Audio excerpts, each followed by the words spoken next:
AI product lifecycle, from data to deployment.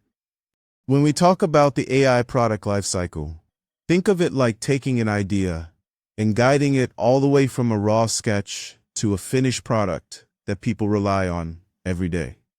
The key idea is that AI isn't just a model.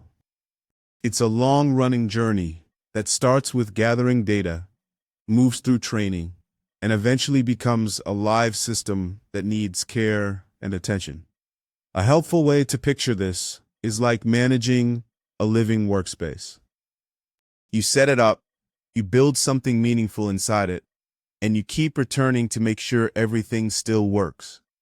Interviewers love when candidates explain AI as a continuous loop, not a one-time event. A strong response is to say that real AI work means preparing data, training models, deploying them, and then constantly monitoring how they behave. This shows you understand the big picture, and that mindset sets you apart quickly. The complete AI product lifecycle. A simple way to understand the full lifecycle is to imagine 4 gears turning together. The first gear is data collection and preparation, where you gather raw information and turn it into something clean and trustworthy.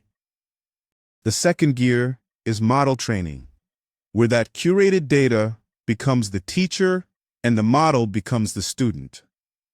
Then comes deployment, which is like placing the trained model into a real environment where it helps users through an API or application. Finally, you have monitoring and maintenance, the gear that keeps everything healthy by watching performance and correcting course when things drift. What interviewers want to hear is that you understand these aren't isolated steps. They form a feedback loop. For example, once a deployed model starts to see new patterns, that fresh data flows back into training. This looping mindset shows maturity and end-to-end awareness. Data collection and preparation phase. This phase is truly the foundation of everything that follows. Think of it as preparing ingredients for a meal. If the ingredients aren't fresh, no amount of cooking will save the dish. You identify good data sources, remove noise, fill gaps, engineer features, and split everything into clean train, validation, and test sets.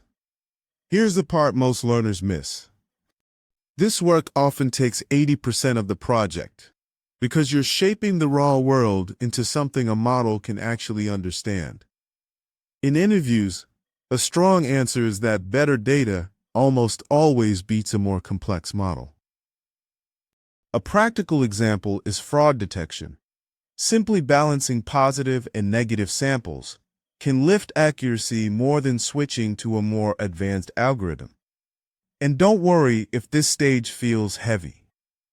With practice, you'll start seeing messy data sets the way a sculptor sees stone, with a clear sense of what needs to be carved away. Training, deployment, and monitoring. Once the data is ready, training becomes the moment the model starts learning the underlying rhythm of the problem. You pick an architecture, tune the loss, and use validation checks to avoid overfitting.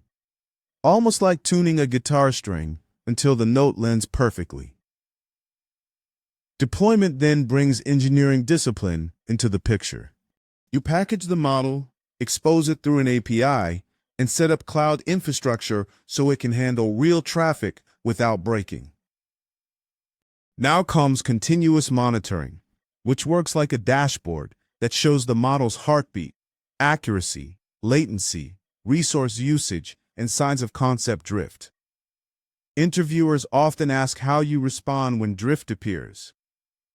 A concise answer is that you detect the shift early, retrain using recent data, and roll out a carefully versioned update.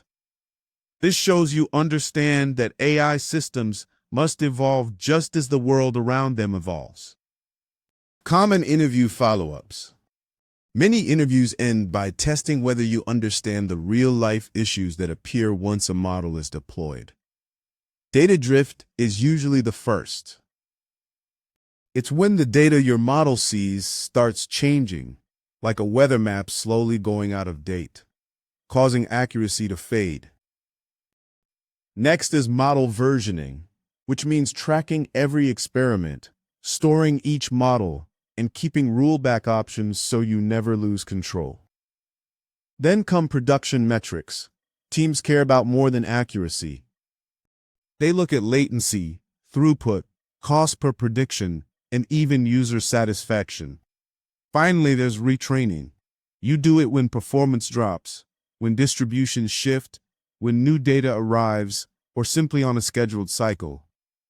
A simple example is a recommendation system that starts missing new trends. You retrain it so it learns what people care about today. Showing you understand these follow-ups proves you're ready to manage AI systems like real products, not classroom demos. Great job learning today. If this helped you feel clearer or more confident for your AI or ML interviews, tap like so more learners can find you. If you want simple guidance for every interview topic, subscribe so you never miss the next lesson. You can share your questions in the comments. I read them, and they help me choose what to teach next. And if you know someone preparing for interviews, feel free to share this with them. Keep going. You're improving with every step. I'm here to help you grow.